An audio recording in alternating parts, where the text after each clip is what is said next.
I've always prided myself on being the loyal type. Sophie was my whole world.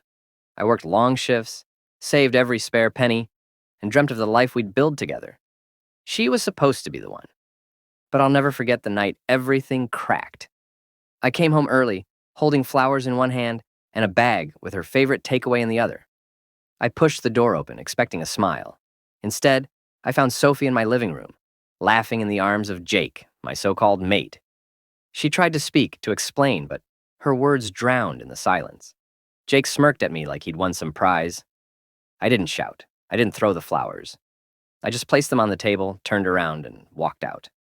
My silence scared them more than anything I could have said. For a while, I pretended. I smiled, acted as though I was moving on. I even shook Jake's hand a few times in town. But inside, I was already building something darker.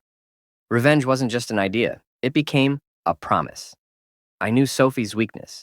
She loved luxury, and Jake's, shortcuts. So I fed them a story, slow and careful, an investment scheme that I made it look like I was too trusting, too gullible. I even whispered to Sophie that if she and Jake played it right, they could outsmart me and take more than their share. Exactly what they wanted to hear. Hook, line, sinker. They threw in everything. Jake sold his car. Sophie borrowed money from her parents.